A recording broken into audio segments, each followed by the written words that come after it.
Saudara-saudari yang terkasih, berjumpa kembali dengan renungan harian hari Jumat Advent yang ketiga.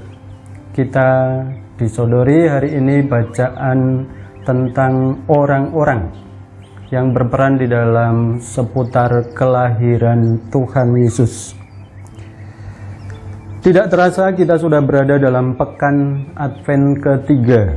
3 lilin corona telah bernyala. Tepatnya sejak minggu yang lalu, Minggu Gaudete. Maknanya adalah sukacita, karena makin dekatlah perayaan Natal kelahiran Tuhan Yesus. Pertanyaannya bagi kita, sejauh mana kita merindukan dan membutuhkan Tuhan di dalam kehidupan kita? Bisa jadi kita menjadi orang yang merasa diri kuat dan hebat. Semua bisa berjalan seperti yang aku kehendaki. Tidak perlu pertolongan orang lain. Dan mungkin juga, jangan-jangan kita tidak membutuhkan Tuhan dalam kehidupan kita. Beginilah sikap orang yang sombong. Kalau sikap kita seperti ini, pasti kita tidak pusing dengan perayaan Natal, apalagi dengan Advent, apalagi dengan Gaudete. Tidak ada pengaruhnya. Maka ibu bapak, saudara-saudari yang terkasih, dalam sikap kerendahan hati, mari kita membangun kerinduan. Aku sungguh membutuhkan Tuhan. Aku ini rapuh, aku ini kecil, aku tidak berdaya tanpa campur tangan Tuhan.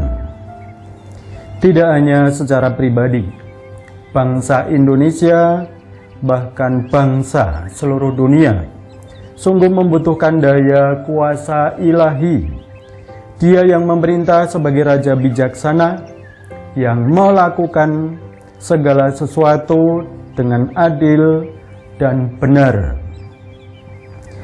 Kita melihat, kita alami sekian lama bangsa manusia di seluruh bumi ini menghadapi pandemi ini.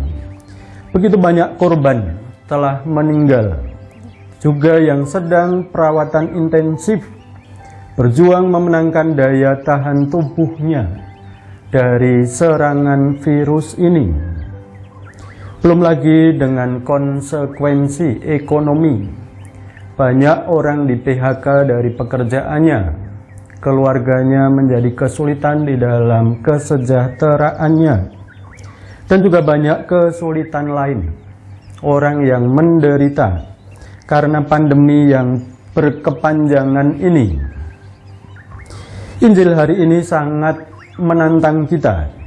Ternyata dinamika proses kelahiran Yesus juga tidak bebas dari masalah dan persoalan. Perikop hari ini menampilkan kisah bahwa relasi Maria dan Yusuf juga terancam bubar. Kita membayangkan kalau akhirnya Yusuf di dalam angan-angan rencananya akhirnya terjadi. Tetapi syukur kabar gembira firman hari ini, rencana Allah tetap menang atas segala persoalan.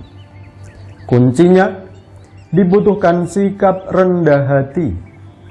Yusuf bersikap rendah hati. Dia sangat taat kepada bimbingan Tuhan. Dan ini termasuk menjadi pelajaran bagi kita. Kita bisa meneladan Yusuf pada tahun Santo Yusuf ini, yang telah dicanangkan oleh Bapa Suci. Keutamaan tentang kerendahan hati, ketaatan kepada bimbingan Tuhan, kiranya juga menjadi tantangan untuk kita hidupi.